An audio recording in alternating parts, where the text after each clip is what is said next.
안녕하십니까. 개혁신당 부대변인 이유원입니다. 오늘은 가계대출 증가세 잡는다고 대출 규제하는 정부, 국민의 민생고를 해결할 뚜렷한 대책을 마련하라라는 논평하겠습니다.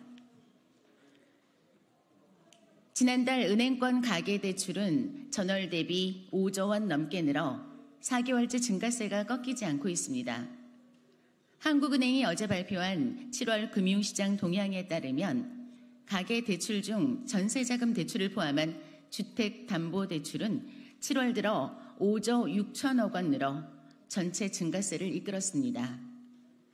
은행에서 빠져나간 수조 원의 유동성은 가격이 오르고 있는 부동산과 저가 매수 심리가 높아진 주식시장으로 유입되고 있는 것으로 추정됩니다.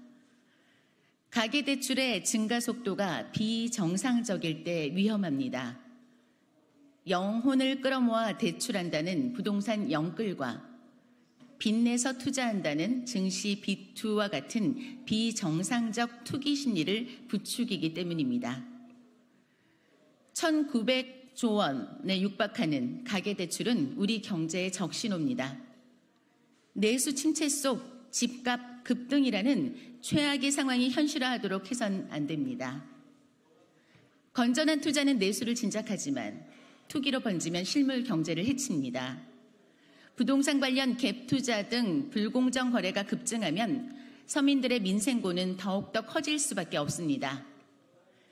정부는 대출에 대한 건전성을 유지하도록 하여 엉뚱하게 서민들만 등골 빠지는 일이 없도록 해야 합니다. 정부가 금융시장에 적극 개입하면서 대출 금리는 오르는데 예금 금리는 내리는 이상현상이 계속되고 있습니다.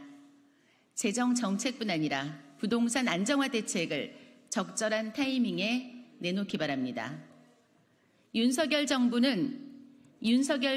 금리 정책은 냉탕과 온탕을 반복하고 있습니다. 윤 대통령이 지난해 2월 은행의 돈잔치, 이자 장사 발언을 한 이후 은행들의 대출금리 인하를 압박한 결과 가계부채가 늘었고 이번엔 다시 대출을 옥죄라는 신호를 내게 된 것입니다. 금리를 올려서 가계대출이 더 이상 빠르게 늘어나지 않도록 누르겠다는 조치입니다. 가계부채 증가와 함께 최근 수도권의 아파트 가격은 치솟았습니다. 반면 공급의 수요가 못 따라주는 지방권의 아파트는 줄줄이 미분양되는 사태입니다. 전국적으로 수도권과 지방 간 부동산 양극화 현상이 뚜렷해지는 가운데 지방의 위축된 부동산 경기를 회복하기 위해서는 지방 미분양 아파트에 대한 파격적인 세제 혜택 등 정부와 지자체의 실질적인 대책 마련이 필요해 보입니다.